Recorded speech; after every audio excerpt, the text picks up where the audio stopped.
Do you still drink regular sodas? Oh, yeah, I love soda. You still drink sodas, Keith? What are you doing? I'm trying to kill myself. There's almost no faster way, so I think you're doing a good job. Yeah. What's your poison of choice? Is it still Pepsi product? Yeah, DP. DP. Diet Pepsi for those who don't know the slang. How did you become a Pepsi guy Because as opposed to the good one? I feel like I was always an anti-establishment guy, so I went with Pepsi. Yeah, a real small independent brand like Pepsi. Like Pepsi. Yeah. I don't know, I just always thought Pepsi was cooler. I had Cindy Crawford growing up. You gonna say no to Cindy Crawford? I want to say something that you might have to cut because it might be too mean. Because I'm not saying this is right. I'm just saying when I was a little kid, I thought that Pepsi was white trash.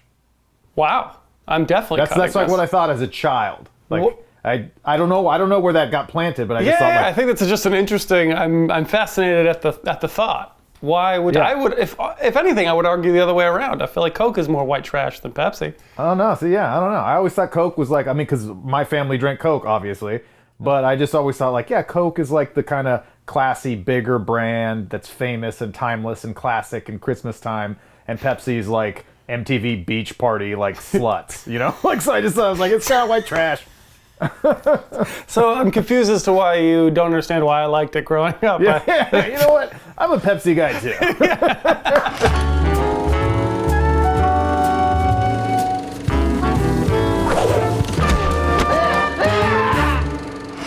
This is a new series for us. Yeah, a new playlist series. Yeah, welcome to the future. You're welcome. Keeping it fresh for you. Yeah. This week, we're going to talk about a movie. Brand new style. Yeah, a different category. Why don't you set it up for the folks at home? What's our new series or category or whatever you want to call it? Well, I mean, we haven't branded it just yet, but these are underrated films. Films selected, curated by you and I, and we're always open to suggestions, as always. As always.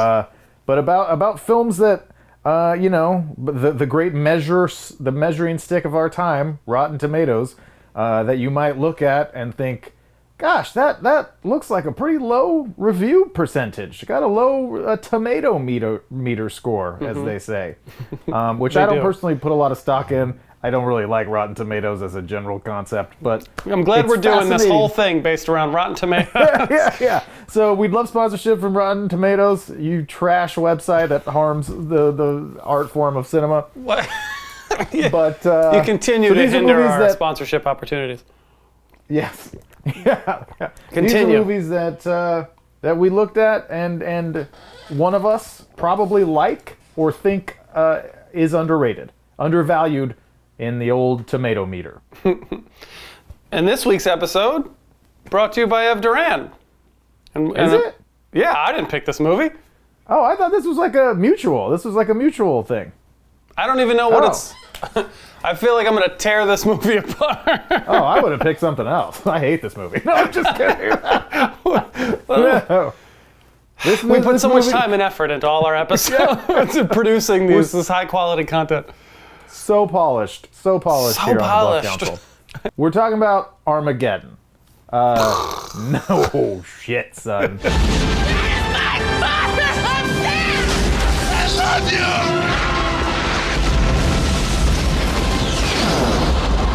Armageddon. Asteroids coming, and the only people that can save the world are Michael Bay and Bruce Willis. Jerry Bruckheimer. So yeah, I guess I picked this movie. That's great, because I really like this movie. So here's the deal. Yeah, tell me what the deal is. The deal is this movie has a 38% on Rotten Tomatoes. 38% Armageddon. Can you believe this? Are you outraged? I'm outraged. It doesn't make any sense. What if you can believe it? Just quick question. You can't. Get out of here. here. What if you can believe that it's around 30? Jeez. This is going to be role reversal city on this one. You always make fun of me for being pretentious, and you think I'm some art house loser when it comes to film. Mm-hmm. This movie is... the antithesis.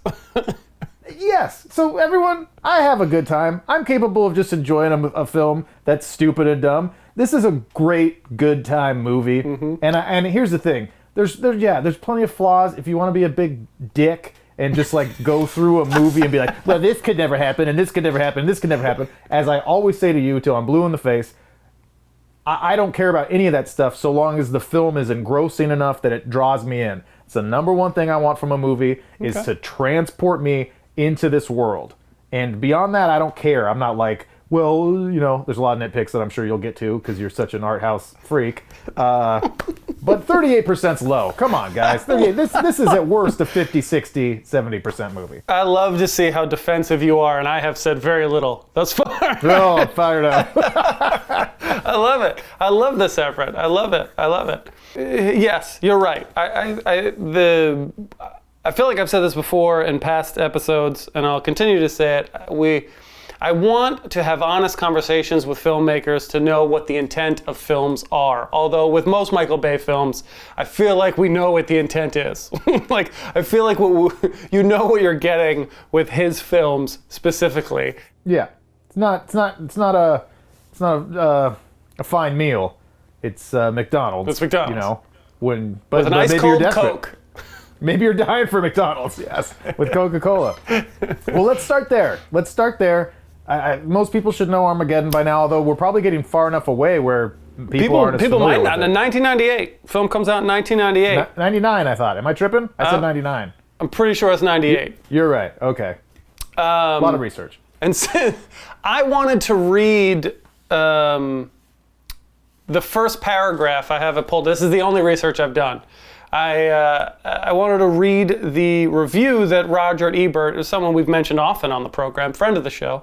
The first paragraph of his review from 1998 for this film. Do you mind if I read it? Do you mind? Go for it. Join me, won't you? Here it is at last. The first 150-minute trailer. Armageddon is cut together like its own highlights. Take almost any 30 seconds at random and you'd have a TV ad. The movie is an assault on the eyes, the ears, the brain, common sense, and the human desire to be entertained. No matter what they're charging to get in, it's worth more to get out. Okay, I got a lot. I have to say to that. Guy's got some good points. Good points. If he was smart, he'd still be alive. We have to cut that. I'm so sorry to the Ebert estate. Woo! Don't come after Armageddon, Raj. That's where he draws the line. Wow. One, that started like a great compliment. Like, 150-minute trailer?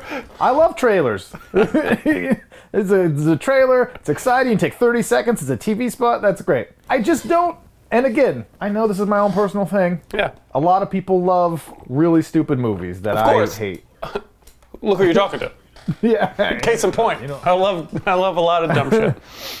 But it's just, that's such a joy. Like, it's such a joyless thing to be like, this common sense and everything is stupid and oh my god, so stupid and say stupid again. You just can't have a good time. Like, I think this movie is so well constructed. Like, I really do. I think almost more than, like, I watched it a lot as a kid when it came out and loved it. It came out right when I was 14. So that's a perfect age. Watched it for years all the time. It's a great teenage boy film. I gotta put these girls through college. I love this astronaut stuff. And then when I just rewatched it for this conversation, I hadn't seen it all the way through in ages, I don't know, a decade plus probably. And I liked it as much now. Like, as much now, I was like, yeah, like getting fired up. Because you're like a 14-year-old boy. Have you aged out of that demographic in terms of taste? Are you kidding me? It just does everything it's supposed to do, and I don't know, maybe for whatever reason it could be my childhood affection for it, or I'm sure that's somewhat the cause, but it just really draws me in, and I think it's a really Michael Bay. Let's talk about Michael Bay because he's an interesting filmmaker. Mm-hmm.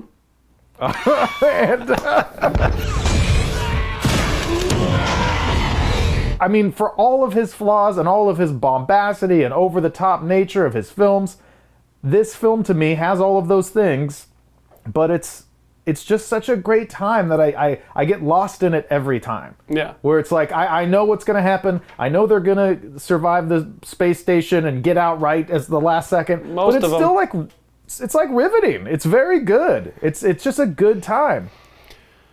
Yeah, I like. Boy, do I want to just shit on this film. but to your point, there are some fun elements to it. I love Bad Boys, and I love Bad Boys 2.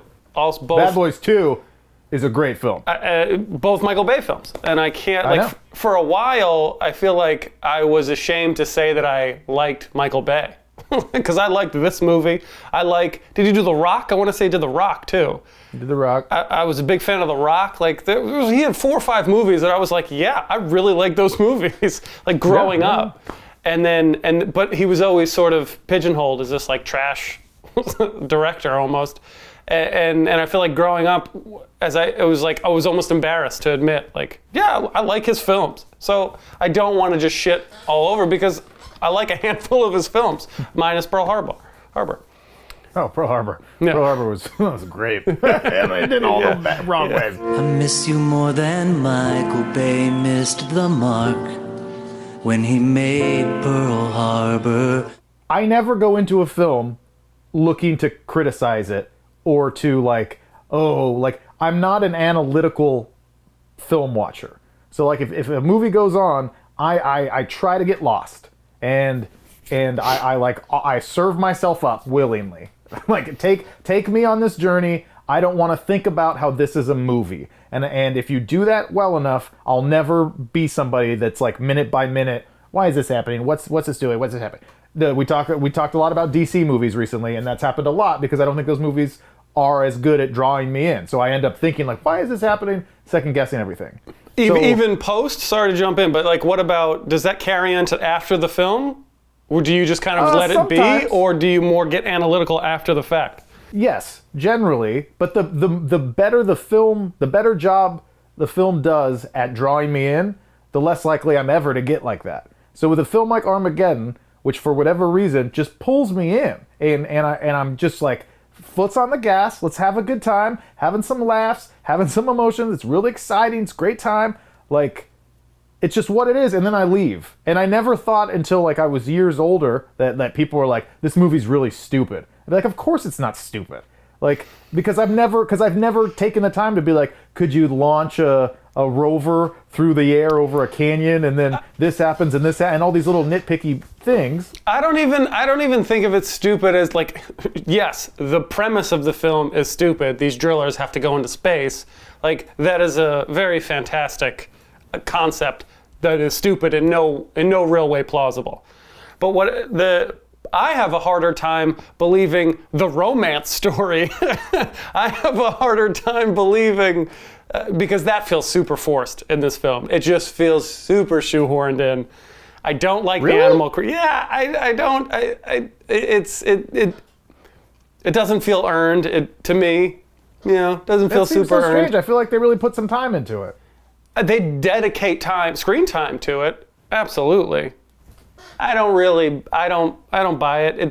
The dialogue seems very forced. When Liv Tyler says, Do you think it's possible that anyone else in the world is doing this very same thing at this very same moment? it feels very written. It feels everything about this film feels very written to me, and you can't disagree with what I'm saying. I feel like you just have to. I disagree. You have to accept it. You don't think it's overly written and overly dramatic for the sake of Well, it's bringing going to out be a little drama? melodramatic. I don't think I never. All right, ladies and gentlemen, it's pucker time. I don't know, man. I'm right. I'm just too biased, I guess. Yeah, I guess yeah. I'm too biased. You can enjoy it. I'm not trying to yeah, knock I you for know, I enjoying know. it because I enjoy it too. I have a soul. Like it's a fun ride to go on, but I'm saying I'll suspend my disbelief for this premise. But the nuts and bolts of it, when he opens fire on the crew of his ship in the first scene, when Bruce Willis takes a shotgun to his crew. That honestly might be the stupidest part of the thing. It's like, he's shooting the shotgun. This is ridiculous. Yeah. That's On the- ridiculous. But yeah, I don't think I noticed like the writing in the typical way that we discuss overly writing ways. Which You don't think this film is overly written? No, I mean, I think there's cheesy lines, and I think there's like punchy lines, but to me, we're splitting hairs here. I'm not saying one's better than the other, but overly written is like, I can hear this guy's voice, like this writer, and I don't even know who wrote this movie, apologies, but like, I at no point am I like, this is something this guy really thinks is great, or this gal really thinks is great. It's like, you know, what were we just talking about, noticing the writing? The little things. I want to say it was the little things. Because then it's like the writer is trying to get really like poetic, and it just doesn't feel natural within that conversation. And so sure, that example you're giving with Liv Tyler, maybe it never felt that out of place because they're just like two dumb kids exploring each other's bodies. That's what kids do. Young Affleck, I'm just going to keep shouting things I like about it. Young Affleck, I mean, baby. he's a stud. I forgot how handsome of a young man he was. He was a leading man.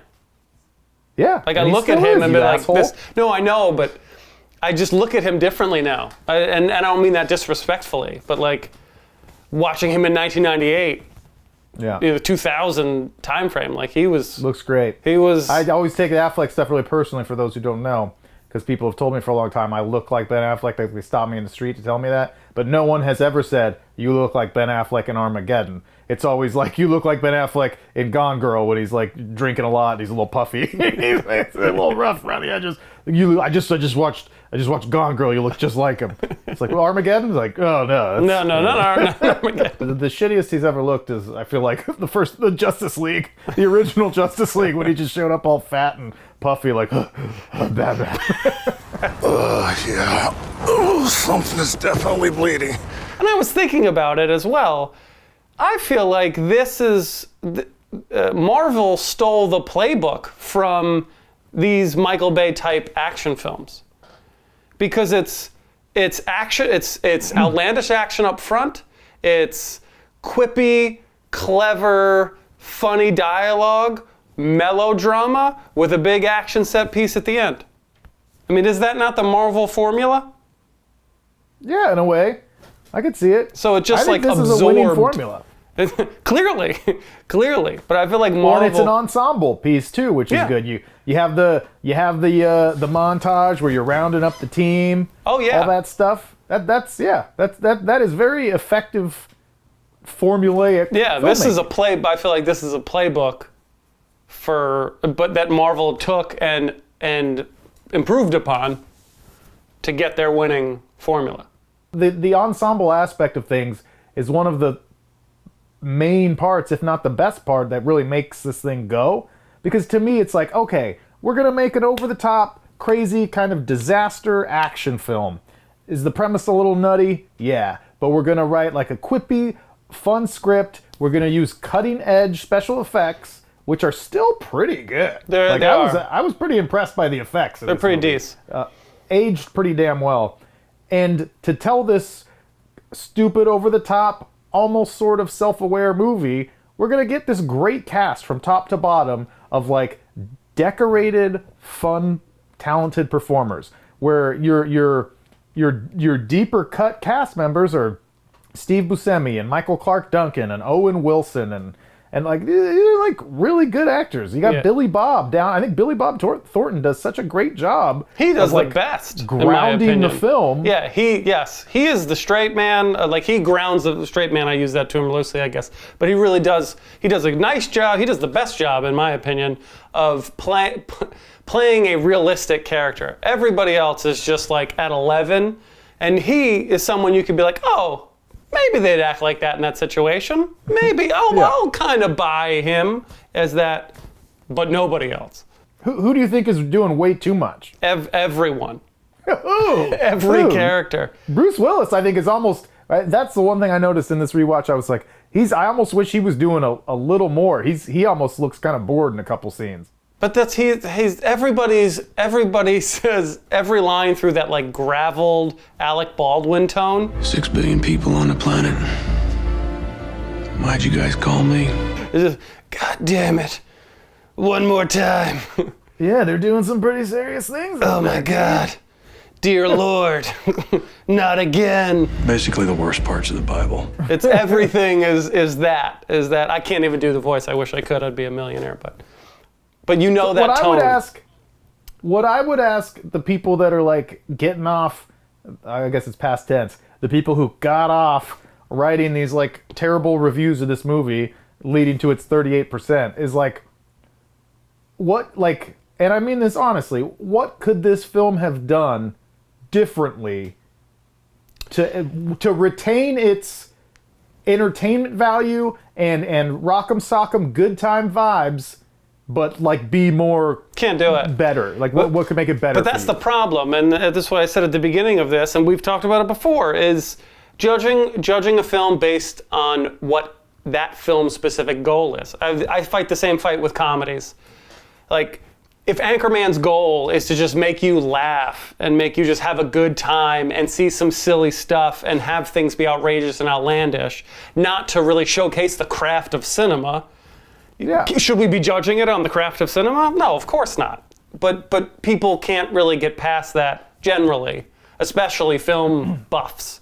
So it's impossible. Like, if you stripped all the good time stuff away from this film, it would just be a science film? Like, what would, like, it'd just be a nerdy science film about astrophysicists? Do you get my overall point of then, like, what are the reviewers really complaining about if what you want is more like accuracy? So maybe that's what, that's what they would say is like, well, I just want the story to line up more and to maybe not be as heavy-handed and to scale some of it back. But to me, once you start getting into that world, you're like, okay, so you want like a serious drama film where this you don't movie want this is like this is almost a comedy. I think it's a comedy. Yeah, this movie is just a big good time. Like, there has to be a place where we allow those, and to your point, we judge them based on that. Where I always bring up Tremors, but just movies that are fun. Like, this is just a fun, good movie for what it is. Perfect for what it is. Yeah, I can't argue that. The thing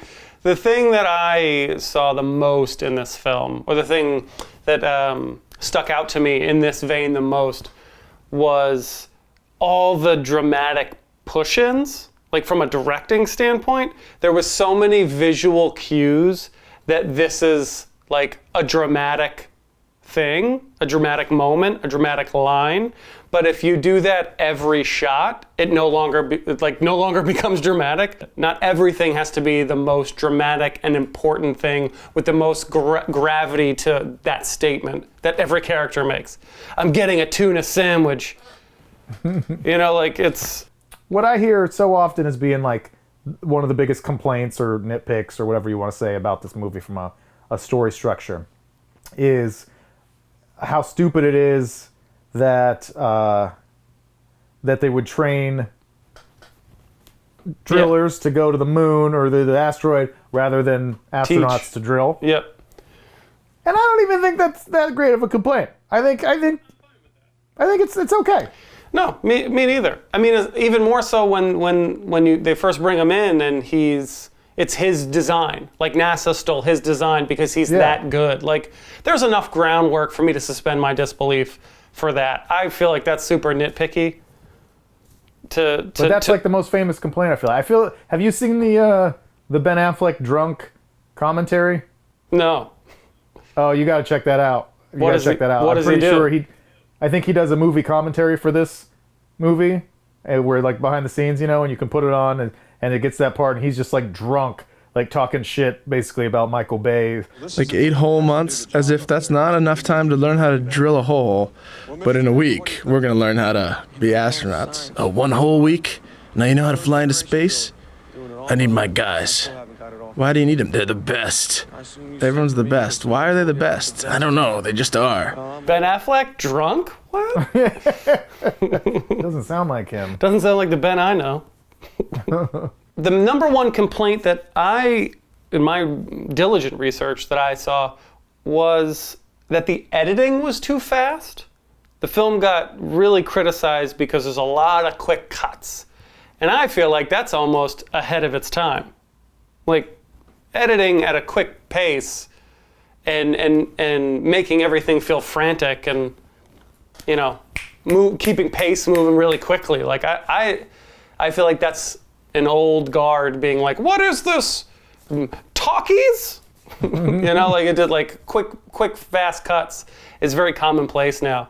Yeah, I mean, it's funny because I think I am normally sort of a critic of that. Like, I don't like a lot of really flashy, unnecessary editing. But and maybe I'm an idiot. Again, my Stick old with that. personal bias is sneaking in. But I never really noticed that in this movie. Like, I thought it was all done for a purpose.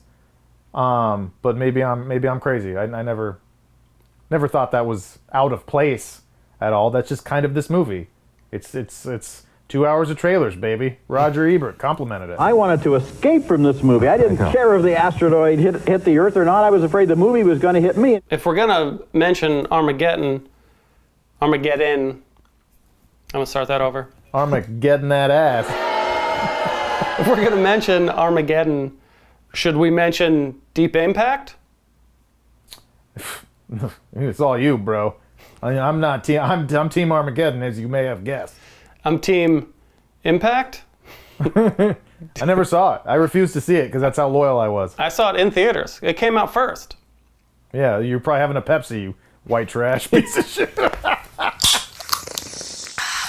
The thing that it makes me want to talk about is how commercial Armageddon is. Armageddon was the first film, like, in my awareness in 1998. You know, I'm a young teenager, so I'm just starting to like kind of figure stuff out. That there's like a process to this. There's marketing behind this. McDonald's is throwing a rock party for the hit movie Armageddon, now in theaters. But Armageddon with the song, with the, you know, Arrow, so you get the hottest music group out.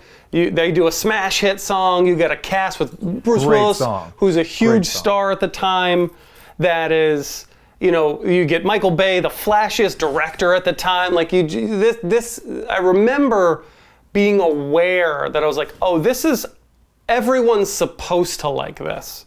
Like, we almost don't have a choice. Like, this is going to be a huge deal, no matter what. The surprise arrival of Bruce Willis has helped launch what may be the biggest and most patriotic premiere of all time. They built their own theater just for tonight, and half of Hollywood is here to see if Bruce can save planet Earth. Marketing. This was the first time I was aware of marketing. Yeah. Did you feel that way at all? No. It's perfect. I just loved it. I was right in the key demographic, and they got me hook, line, and sinker. Yeah. It's a great song. I'm happy you bring up the song. The song is effing phenomenal. It is a smash hit. It's a good song. It's like a timeless song. Yeah. Don't tell me it's a smash hit. Tell me you love it. I mean, I don't personally, like, I don't listen to it before I go to bed at night. It's a good song. You should. You should. It really makes your dreams pop. Really? I do. I need more popping in my dreams. You love a good power ballad. Yeah. It's a power ballad, especially right? I feel like Aerosmith hadn't had a song in a few years. And then this came out and you're like, oh yeah, Aerosmith. They're still pretty dope. And that guy's daughter, it's pretty hot. Another good segue. Watching this, I feel a little cringeworthy, as most 90s films I think are at this point, where it's only men. The film is 98% men, minus Liv Tyler represents all women in this film. And there's the one in the spaceship. And all they do is talk about how hot she is. What is the deal? Is it just me, or is Watts really hot? Yeah. Like, it is, they go to a strip club, it feels very over-sexualized. Like, looking back at it, I'd be very curious if there's any girls or women or whomever that like this film. I'd love to know why, if you do like this film. It's very driven from that perspective, obviously. But like, I'm pretty sure Monique likes it a lot, and it was one of her favorite movies growing up. And I think it's just it's because of the overall. Well, it's because of Ben Affleck. Yeah, I mean, let's be very clear about that. Yeah. It's not a lot of nuance beyond that. Will you marry me? Again, I think this film does a good enough job of drawing you in that, yes, there's a lot to say about the heavily masculine, the almost entirely masculine dominated perspectives. Michael Bay has a pretty problematic history of this. I think it's pretty well documented. So that's all very valid, obviously. But I think that the story as a whole has a way of kind of drawing you in, regardless of what you're there for. Because to me, even though it's action packed, it's not an action movie. You know what I mean? It's not like there's a lot of explosions. I know, but that's disaster, and I think there's an element of well-made disaster movies that can suck everyone in, despite what your interests are, because there's like, you know, I don't want to speak in generalities about like men love explosions and women love love stories, but there's elements of everything. You know, the human interest, the human drama. Melodrama gets a bad name, but I think there's a lot of really good melodrama. Like those melodrama, the term exists because there's a lot of successful thing. I mean, This Is Us is one of the most popular shows ever, and that's a very melodramatic show. So there's, that's how that stuff draws people in. Yeah. In this one in particular, it feels like they're like, we want to make a cool action disaster film. And it's like, but how are we going to get women to show up? Put in a love story. Maybe, but to me that's like that's really great stuff in a very melodramatic way. Is like her last conversation with Bruce Willis through the monitor, and you know, she like crouches down after he signs off, and that shot of her with all the screens and her hands on the screen. It's a cool shot. Like, it's a cool shot. It's a great shot, yeah. And it's like heart wrenching. Like I know it's corny, but it still gets me where I'm like, oh man. And then when he like shoves Affleck back in there and says goodbye, son, and it's like so corny, but it just gets me. Like we're talking about two different things here. Yeah, the film does suck me in too. As I was watching it, I towards the end I was like, all right, I hope they win. You know, like, like don't get me wrong. Yeah, there are like it's effective in certain ways. Like it's not the worst film I've ever seen. I do believe the love stuff was shoehorned in, and I believe it's fairly sexist, but other than that, it's fun. Oh, it's certainly male-dominated and sexist. Must be a comfort to know that if the space program goes under, you can always get a job at Helga's House of Pain, huh? Come on, when he gets back, when Affleck gets back and he's running down the runway there, yeah, she runs and hugs him. Yeah, Everett, I've seen the film. I get what happened. I feel like you haven't, because you're not just defending it as much as I am. Oh, you're speaking from your heart. Is anything really good? Do we really think anything's good ever? Didn't we have this conversation? Yeah, and my answer is yes. I have always thought Armageddon is good. From the minute it came out to the minute of my death, I will think Armageddon is a really good movie. I think it's appropriately rated, if not overrated, with 38. Keith, my God, that's low. Yeah. This movie is fresh. Certified fresh and fresh. AF.